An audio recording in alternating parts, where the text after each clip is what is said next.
윌리엄 서밋 모옴이라고 하는 분이 있었습니다. 이분은 아주 유명한 작가인데 영국의 작가였습니다. 이 사람이 쓴 글 중에 고갱 있잖아요. 화가 고갱의 이야기, 고갱을 모델로 해서 쓴 소설이 있습니다. 그 소설 제목이 달과 6펜스라고 하는 이야기입니다. 달과 6펜스. 이 글에서 모험은 이야기하는 겁니다. 한마디로 얘기하면 인생 여정에 삶을 살아가는 두 종류의 사람이 있는데 달의 사람이 있고 6펜스의 사람이 있다는 겁니다. 여러분, 어제 떴다 진 달은 다시는 안 뜨죠. 오늘 저녁에 또 뜹니다. 그래서 달은 어두운 밤을 비추는 빛이고 밝음이고 희망이죠. 모험은 달과 6펜스라고 하는 소설에서 이 달을 어떤 메타포로 쓰냐 하면 한마디로 희망, 밝음, 그리고 고상함, 아름다움, 가치, 미, 이런 메타포로 은유로 쓰고 있는 것입니다. 그 사람은 두 종류의 사람이 있는데 한마디로 달의 사람이 있다. 아름다움을 추구하고 그리고 미학적 접근을 하고 그리고 가치를 소중히 여기고 그리고 고상함을 추구하고 감동을 추구하는 사람이 있다는 겁니다. 연약하지만 그 길을 걸어가는 사람이 있고 그 길을 선택하는 사람이 있다는 거죠. 또 한 부류의 사람이 있다는 겁니다. 6펜스의 사람이 있다.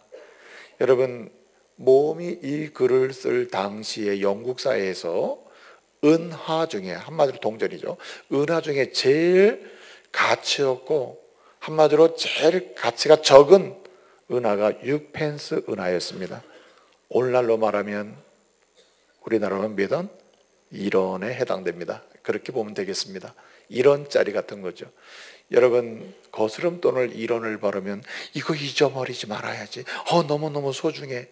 그리고 그것을 한전에 보관하고 이렇게 품고 가집에 오죠. 네? 집에 오죠. 10만 원짜리 지폐 받으면 에이 이거 별거 아니야 이러고 오죠. 아니잖아요. 1원짜리 가치 없고 가볍게 여기고 그런 거 아닙니까?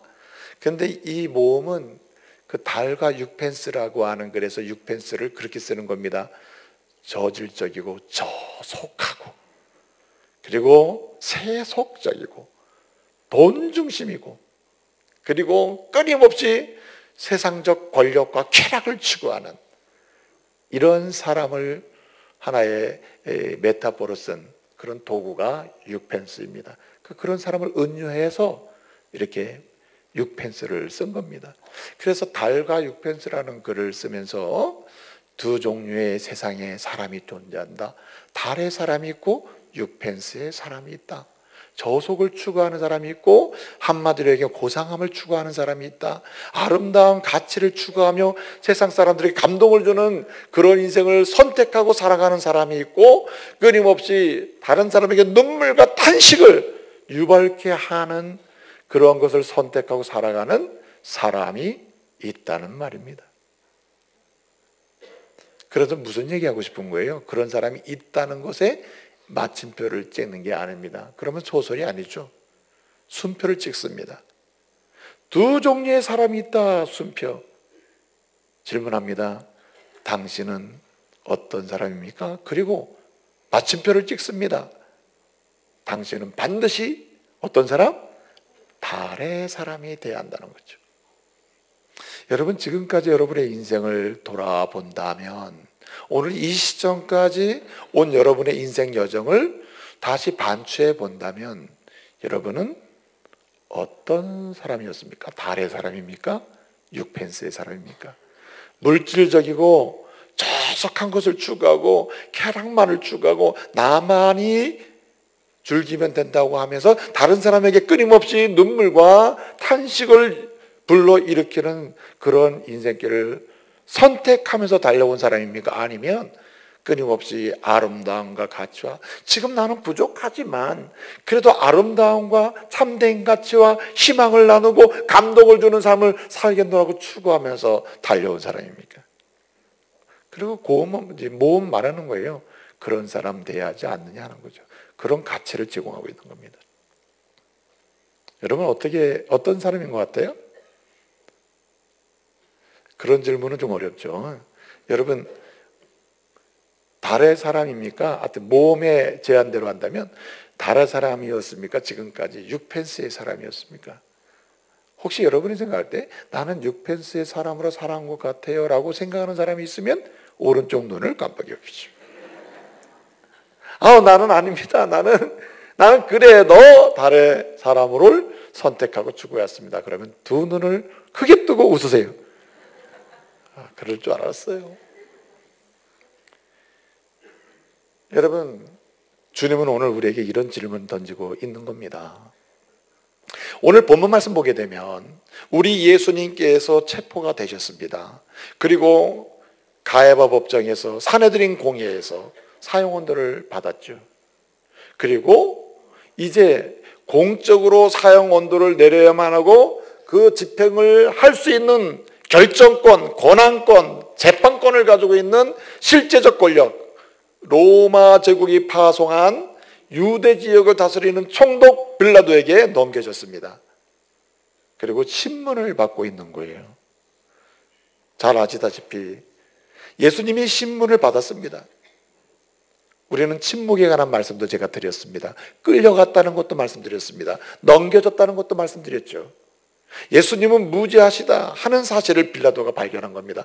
아무리 신문을 해봐도 이 예수라는 사람에게는 그 흠이 발견되질 않아요. 죄가 발견되질 않아요. 고소한 내용을 아무리 찾아봐도 발견되지 않습니다.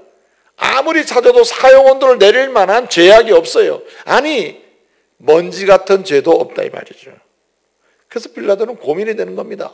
이 사람은 죄가 없는데 왜 이 사람을 자꾸만 죽이라고 하나? 고민될 거 아니에요, 빌라도가. 누가복음 23장 22절 말씀을 보게 되면 이렇게 예수님이 죄가 없다, 무죄하다 한 이런 내용을 확신하고 있는 빌라도의 그 마음을 보여주는 내용이 있습니다. 그 3번씩이나 한마디로 예수는 무죄하다는 걸 강조해요. 이 말은 예수에게서는 죄가 찾을 수 없고 죄가 없는 분이고 의로우신 분이다. 심지어는 여러분 빌라도의 부인이, 빌라도의 아내가 꿈을 꿉니다. 꿈을 꿨는데 그 꿈의 내용이 뭡니까? 지금 당신의 남편 빌라도가 신문하고 있는 저 사람은 의롭다, 죄가 없다, 무죄하다, 의로운 분이다, 그러니 건들면 안 된다, 이런 꿈을 줬잖아요. 꿈속에서 진리를 만난 거죠. 그리고 이 여인은 자기 남편, 그래도 그 지역에서 최고의 권력자, 재판관, 판단관, 결정권이 있는 자기의 남편이 피를 흘리면 안 되잖아요. 그래서 얘기합니다. 내가 꿈에 봤는데 이 사람은 의로운 사람이다. 절대 죄 지은 사람이 아니다. 그러니 이 사람 건들지 말고 피 흘리지 마세요라고 얘기했죠. 빌라도는 그러지 않아도 무죄인데, 무죄가 확신이 됐는데 아내의 꿈을 통해서 이런 얘기를 들었을 때 빌라도 마음이 어떻겠어요? 그렇구나. 이 사람 살려줘야 되는구나. 그래서 살려주려고 애를 쓴단 말이에요. 그럼에도 불구하고 이스라엘 사람들, 대제사장들, 백성의 장로들 뿐만 아니라 그리고 수많은 유대인들이 모인 사람들이 한 가지로 이 예수만은 죽여야 한다고 하는 겁니다. 그래서 어떻게 하죠? 빌라도가 얘기하는 거죠. 21절 보면 뭐라고 얘기합니까?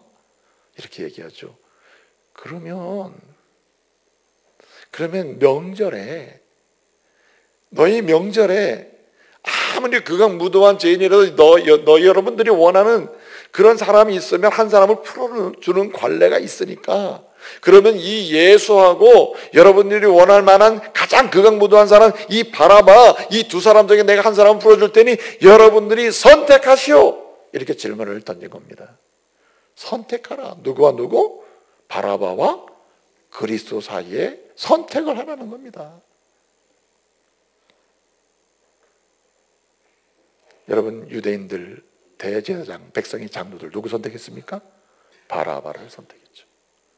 심지어는 이렇게 선택의 질문을 던져놓은 심지어 빌라도조차도 결국 누굴 선택했습니까? 바라바를 선택했죠. 여러분 성경적으로 보게 되면 오늘 본문에 그리스도냐 바라바냐는 것은 우리의 구원자요 구속주요 대속의 주님으로 오신 예수 그리스도냐, 아니면 그 시대의 폭력의 대명사, 살인의 대명사, 그리고 무력의 대명사, 괴율과 거짓의 대명사인 바라바냐, 이 실제적으로 그런 사람이라 이거예요. 바라바는 이런 사람이고 예수님은 구원자요 의로운 분이요 지금 얘기한 대로 거짓이 없는 분이라, 구속의 주님으로 오신 분이라. 이 두 사람 중에 누구를 선택하느냐, 지금 빌라도는 질문을 던졌고 백성들은 선택을 해야 될 상황이 있었던 것이죠. 그래서 이 질문은 매우 중요한 질문이에요. 그리스도를 선택한다는 말은 그리스도를 구원자로 그리고 메시아로 믿는다는 믿음을 기초로 한 것이기도 하지만, 중요한 것은 뭐냐면 한마디로 믿음을 선택하는 것이요, 소망을 선택하는 것이요, 사랑을 선택하는 것입니다. 바라바를 선택한다는 말은 불신앙을 선택하는 것이고 불의를 선택하는 것이고, 그리고 미움과 증오와 저주의 세상적 방법을 선택하는 것이고, 심지어는 절망과 낭망의 미래를 선택하는 것이에요. 오늘 빌라도를 통해서 질문을 세상에 던지고 있는 것입니다. 너희는 누구를 선택하겠느냐? 지금 누구를 선택하며 살고 있느냐? 질문을 던지고 있는 것입니다. 사실 우리는 날마다 그리스도와 바라바를 직면하고 있어요.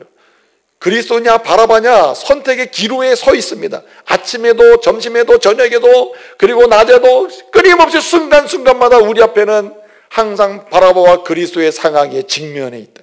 그래서 놓여 있는 것입니다. 선택의 기로에 우리가 서 있는 거예요. 그리고 우리는 끊임없이 뭐 해야 됩니까? 선택할 상황에 있는 것이죠. 주님은 우리에게 말씀하시는 겁니다. 너희는 지금까지 어떤 선택을 하며 살았냐? 끊임없이 불신앙적이고 때로는 저주와 증오의 세상적 방법이고, 그리고 절망과 낭망을 끝으로 이 끝마침을 끌어내고 있는 그러한 바라바를 선택하는 삶이었느냐? 그런 선택을 하고 그런 걸 추구하는 삶이었느냐? 아니면 끊임없는 소망이요, 사랑이요, 믿음이요, 하나님 아버지를 보게 하는 것이요, 그리스도의 사랑을 경험하게 하는 것이, 하늘의 영광과 미래를 보게 하는 것이, 그것을 누리게 하는 그리스도를 선택하는 삶이냐? 어떤 삶이었느냐? 질문하고 있는 것입니다. 세상에는 하나님을 믿는다고 하는 사람들조차도 두 부류의 사람이 있다. 예수를 믿는다고 하는 사람들조차도 그리스도를 선택하는 사람이 있고 바라바를 선택하는 사람이 있다. 그리스도 안에서 구원받는 하나님의 사람들조차도 믿음과 사랑과 소망을 선택하는, 그리스도를 선택하는 사람이 있고, 그리스도 안에서 하나님의 은혜를 누리고 하나님의 거룩한 자녀가 된 사람들조차도 불의와 그리고 불신앙과 증오와 저주와 그리고 절망과 낭망을 오게 하는 것을 선택하는, 바라바를 선택하면서 사는 사람이 있다는 거예요. 당신은 어떠한 사람으로 왔느냐, 여기까지. 그리고 당신은 어떤 사람이 되기를 원하느냐, 주님 바랍니다. 제발 오늘부터는, 지금부터는 그리스도를 선택하는 사람이 되십시오. 주님께서 외치고 계심을 믿으시기 바랍니다. 우리는 그리스도를 선택하는 사람이 되어야 한다. 매 순간마다. 여러분, 그리스도를 선택하는 사람, 믿음의 길을 선택하고 소망과 사랑의 길을 선택하는 사람, 그 사람에게는 열린 미래가 있고 희망이 있고, 그리고 하나님이 주시는 영생의 삶이 놓여 있음을 믿으시기 바랍니다. 반면에 바라바를 선택하는 사람, 바라바가 은유하고 있는 불의와 그리고 불신앙과 그리고 뿐만 아니라 증오와 저주와 세상적인 세속적 방법, 끊임없이 낭만과 다른 사람을 눈물을 흘리게 하는 절망으로 끌어내는 그런 삶을 선택하는 삶의 마침표는 무엇입니까? 사망이요, 그리고 멸망이 아닙니까? 오늘 주님 우리에게 말씀하십니다. 믿음의 사람들조차도 두 종류가 있다. 그리스도를 선택하며 사는 사람이 있고 바라바를 선택하는 사람이 있다. 믿음과 사랑과 소망을 선택하며 그리스도의 길을 걸어가는, 선택하며 사는 사람이 있고, 끊임없이 불신앙과 증오와 절망 그리고 낭망을 선택하며 살아가는 그런 바라바를 선택하며 사는 사람이 있다. 제발 그러지 말라는 거 아니에요. 그러면 어떻게 하면 여러분 그리스도를 선택하며 살 수 있습니까? 그리스도 예수 안에서 죄와 사망에서 구원받고 그리스도의 그 거룩한 보혈을 제 세상 맞아서 흰옷 입은 하나님의 사람으로서 그리스도 선택하고 그리스도 따라가는 건 당연한 거 아니에요? 그럼에도 그 길을 가지 못하니 오늘 주님은 우리 말씀을 통해서 십자가에 달리신 예수 그리스도의 이름으로 우리에게 명하는 것입니다. 그리스도를 선택하며 사는 길이 뭐냐를 알려주시는 거예요. 굉장히 현실적인 방법이 있어요. 현실적인 세 가지 방법이 있습니다. 첫째는 군중심리를 경계하고 질문해야 됩니다.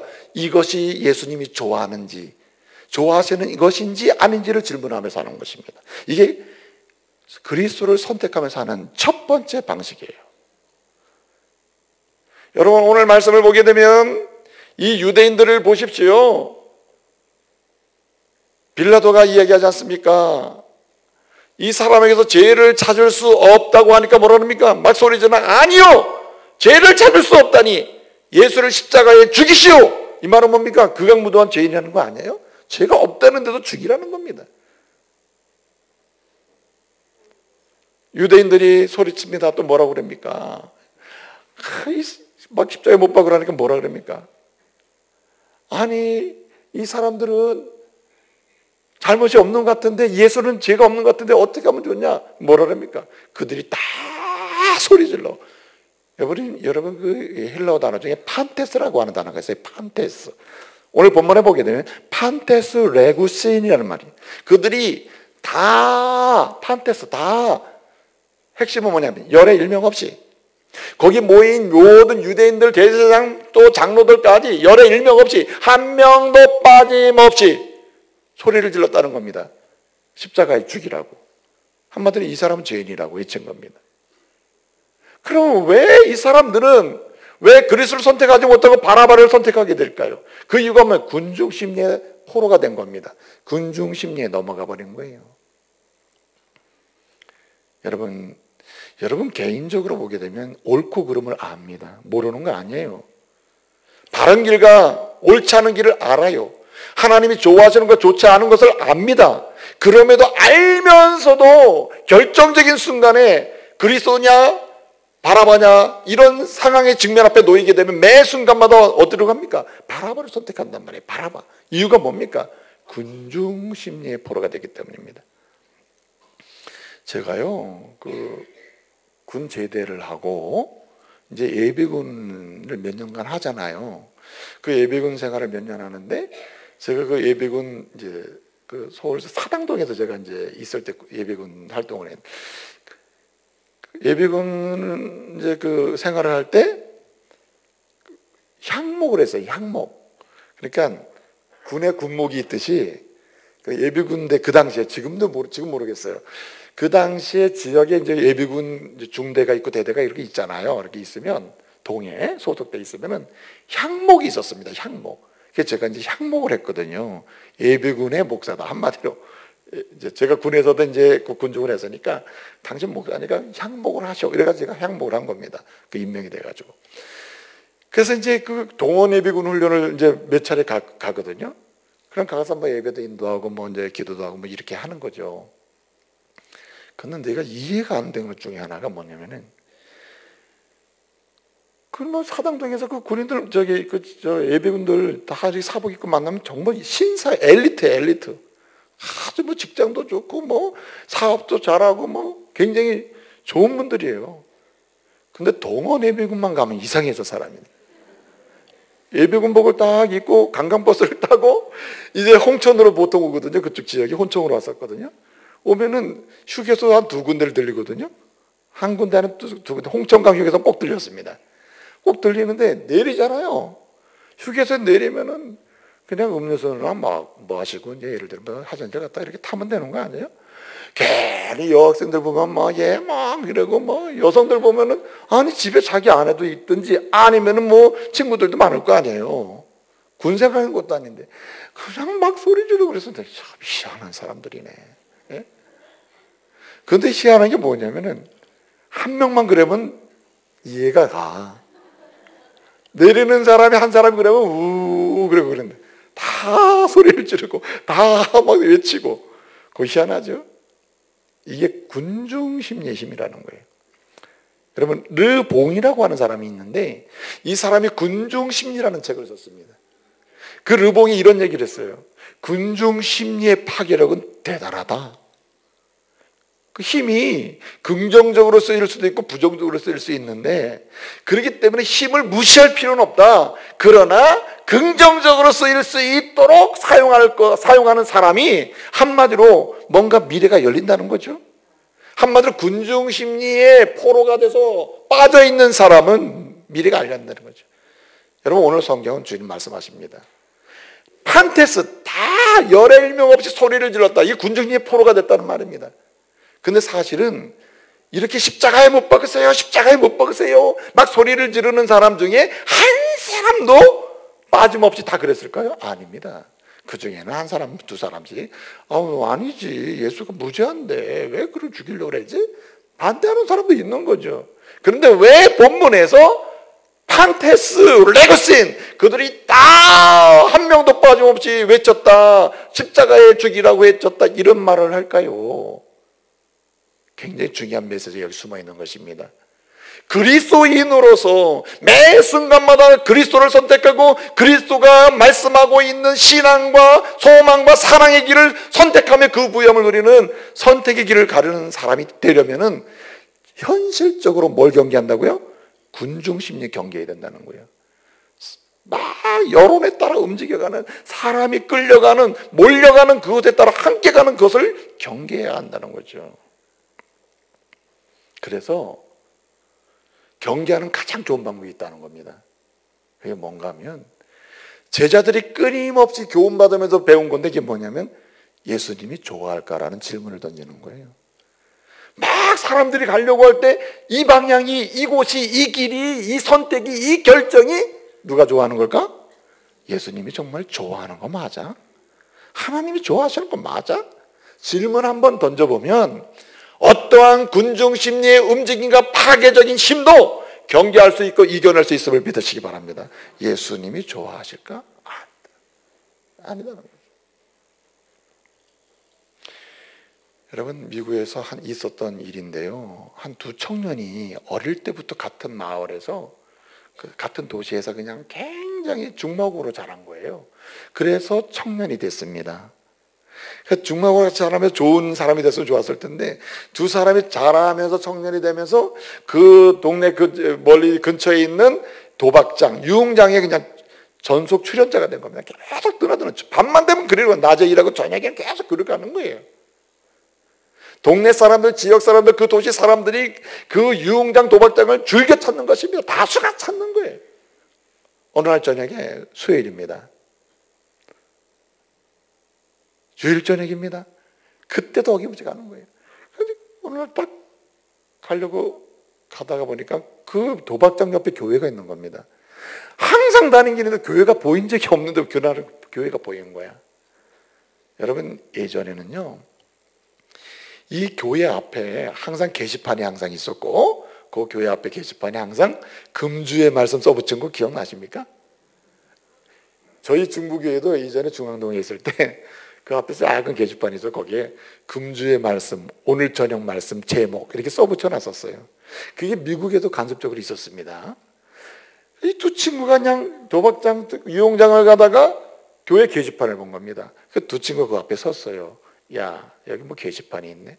보니까 오늘 저녁의 말씀, 죄사함 받는 길 써 있는 겁니다. 죄를 용서받는 길 써 있는 거예요. 그래서 그 두 친구 중에 한 친구가 그래, 죄 용서받는 게 이게 뭐야? 그래서 친구한테 얘기해. 야, 오늘 도박장 가기 전에 그럼 여기 한번 들어가서 그 얘기 좀 듣고 도박장 가면 어떨까?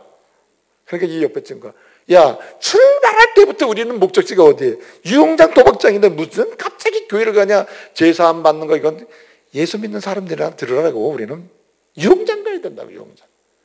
아니야, 나 오늘 여기 들어가서 이거 듣고 가고 싶어. 그래? 그럼 너 들어가. 나는 갈 거야. 그래, 한 사람은 유흥장, 도박장, 한 사람은 교회로 들어간 겁니다. 그날 밤에 거기 들어간 이 친구가 말이에요, 뒤집어진 거예요. 들어가 보니까 제사함 받는 길.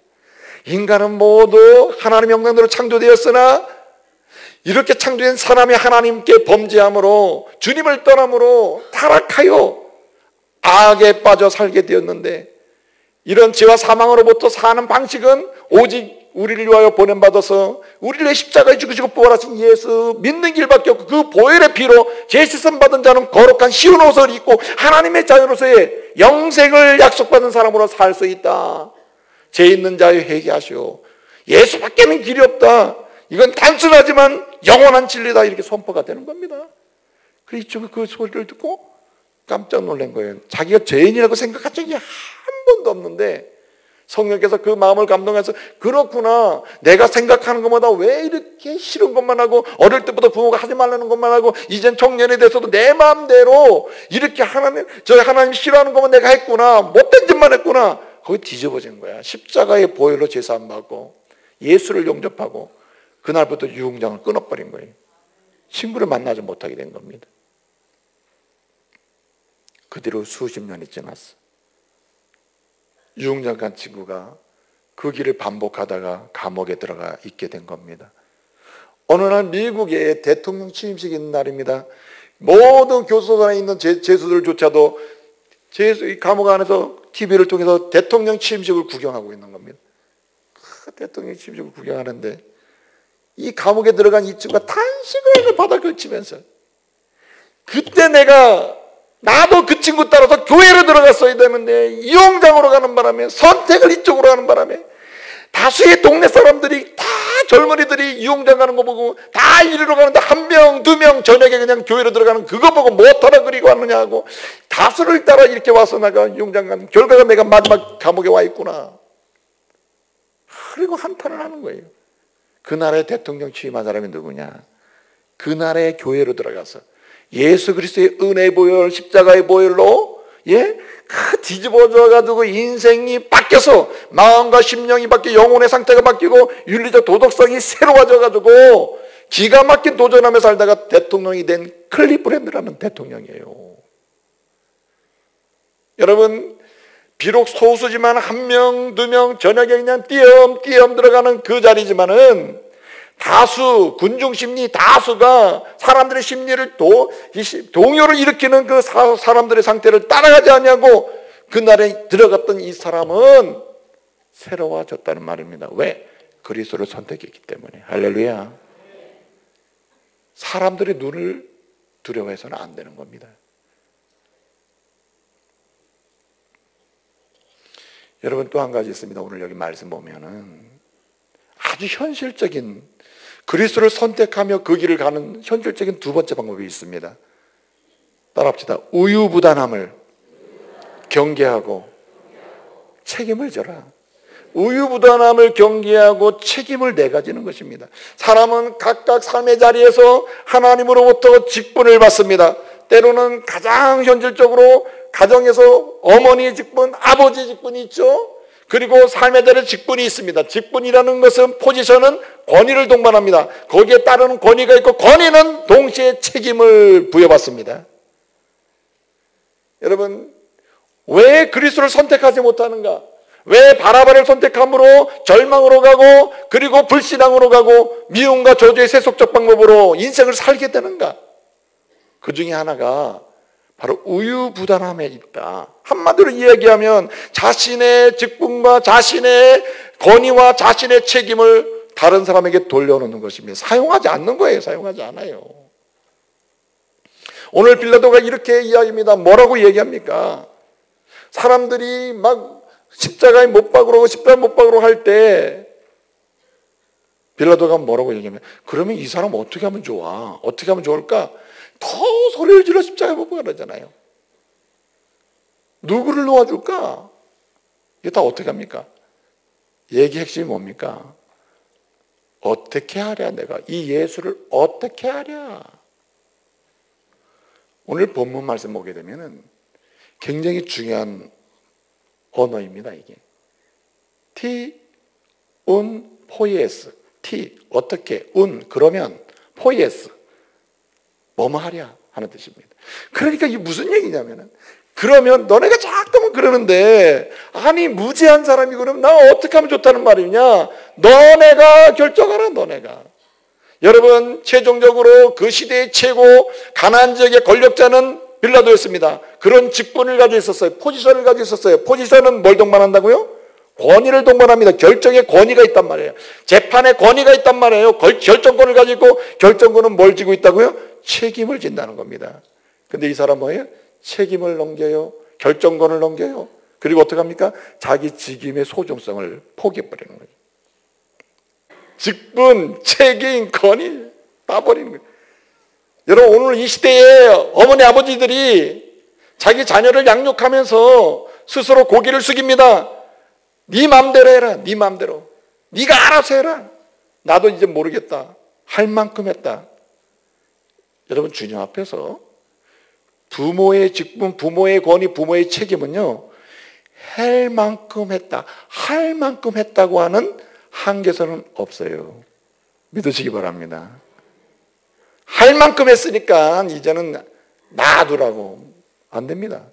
부모는 자녀가 있는 한 부모입니다. 할렐루야. 나도 할 만큼 했다. 여러분 잘 들으세요. 아내의 직분, 아내의 권위, 아내의 책임은 따라서 남편이 있으면 끝까지 간다. 끝까지 가는 겁니다. 여러분, 남편의 직임, 남편의 권위, 남편의 책임은요, 아내가 있는 한 끝까지 가는 것입니다. 에이, 모르겠다. 마음대로 해라. 그런 건 존재하지 않는다는 거예요. 그것이 무엇을 만들어냅니까? 바라바를 선택하는 결과를 가져온다는 거예요. 불신앙. 예? 하나님 원치 않는 미움과 저주의 길을 선택하고, 그것이 뭘 가져옵니까? 멸망을 가져온단 말이에요. 여러분, 목회자가 말이에요, 가장 두려울 때가 언제인지 아십니까? 성도님들이 찾아와서 얘기를 합니다. 그럼 성도님이 제일 좋아하는 데는 뭔지 아세요? 성도님이 원하는 대로 하세요 하면은 한바구음을 띄면서 나간다고. 성도님 원하는 대로 하세요 이러면. 그러면 성도님이 와가지고 이제 본인이 원하는 게 있거든요. 근데 원하는 걸 이제 가슴에 두고 있으면서 목사님 어떻게 하면 좋을까 그러면, 원하는 건 내가 알잖아. 원하는 거 반대로. 그거는 아닙니다. 주님이 기뻐하지 않습니다. 목회자로서, 담임 목회자로서 권위와 직분과 책임을 가지고, 영적 책임을 가지고 그냥 두면 안 되니까, 믿음의 길, 소망과 사랑의 길을 가도록, 예수를 선택하도록 도와야 되니까, 이게 내 책임이니까, 내 권위니까. 그래서 그거를 가지고 안 돼요, 집사님. 성도님, 그건 진짜 안 됩니다. 마음대로 헤어지고 뭐 하는 거, 그거 안 돼요. 마음대로 그렇게 선택하는 거 아닙니다. 그러면 아주 얼굴이 그냥 색이 바뀌고, 나간 다음에 그냥 이 사람 저 사람 만나면 우리 목사님 아주 실력도 없고, 상담도 못하고, 그거 어떻게 해야 됩니까? 제가, 성도님, 그렇군요. 내가 뭐 특별히 할 말은 없지만, 원하는 대로 하세요, 성도님. 원하는 대로. 그리고 기도 주여, 긍휼히 여기십시오. 이렇게 기도하고 보내잖아요. 우리 목사님 상담 잘한다고. 그 자기 마음대로 하는 거예요, 자기 마음대로. 여러분, 주님이 보실 때는 이 시대에 뭐가 돼 있다고요? 따라서 빌라도가 돼 있는 거예요.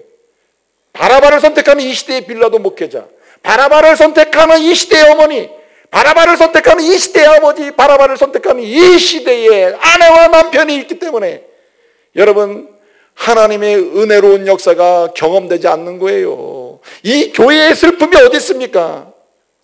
그런 거 아니에요, 그런 거. 너무 슬픈 거 아닙니까?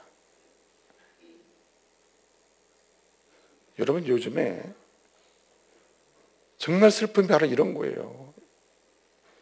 책임을 지지 않으려고 한다, 책임을. 책임질 시점 되면은 다 놔버리는 거죠. 우리는요, 선택 책임을 져야 됩니다. 여러분, 파바로티라고 하는 사람 아시죠? 파바로티. 이 파바로티는 지금은 이제 별세했습니다만 세계적인 테너 성악가 아닙니까? 플래시 도밍고와 함께 우리나라에서도 한번 듀엣 공연도 했습니다. 여러 차례 우리나라 초청돼 왔었죠. 표가 매진돼 가지고 암표가 막 20배, 30배 뛰어버려요. 그렇게 훌륭한 성악가입니다. 이 사람이 어릴 때 두 가지를 잘했답니다. 운동, 체육, 가르치는 걸 잘했대요. 그래서 어머니는 우리 아들이 사범학교 가가지고 체육교사가 되고 교사가 되면 좋겠다. 그래서 어릴 때부터 계속 레슨을 시키는 거예요. 근데 노래도 그렇게 잘하는 겁니다. 아버지는 얘 노래 잘하니까 훌륭한 선생님을 붙여가지고 사사를 이제 하게 하는 거예요. 가르치게 하는 거예요. 엄마의 소원대로 사범학교를 갔어요. 운동도 하라고 다 가르쳐 잘하니까. 근데 이 친구가 항상 고민입니다. 내가 계속해서 체육교사를 하고 선생님을 할 거냐? 사범학교 졸업 맡으니까 이제. 내가 아니면 음악가로 성악가가 될 거냐? 고민을 하는 거예요. 선택의 책임은 누구한테 있죠? 자기에게 있는 꿈과 비전의 문제는 자기가 선택을 해야 돼. 자기에게 권위가 있는 겁니다. 자기가 최종적으로 책임을 져야 되는 거예요. 근데 항상 묻는 거예요. 어머니한테. 어머니는 뭐 해라고요? 교사해라. 아버지한테 뭐라고요? 성악가 해라. 이게 뭐 어떻게 남이 결정해 줄 수 없는 겁니다. 어떻게 하랴? 아버지가 얘기합니다. 어느 날. 아들아 이리 와봐. 고민 많지. 선택해야 돼. 책임은 너에게 있어. 의자를 2개 놓고 앉아라. 아버지 어디에 앉아? 네가 앉아. 그러면 붙여놓고 앉으면 안 될까? 붙여놓고 앉든 뭐 의자를 2개 놓고 붙여 앉으니까 불편하게 그지없어. 양쪽에 앉으려니까. 아버지가 얘기하는 겁니다. 의자가 2개 있을 때는 하나를 앉아야 아름답고 편안하고 그리고 뭐든지 할 수 있다. 선택은 누구? 당신이 하고 당신이 책임진다.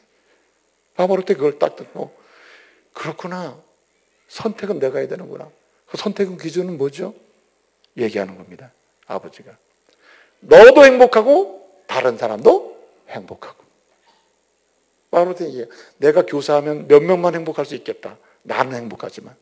성악을 하면 나도 행복하고 내 노래를 통해서 세계 많은 사람이 행복할 수 있겠구나. 그걸 선택했다는 거예요.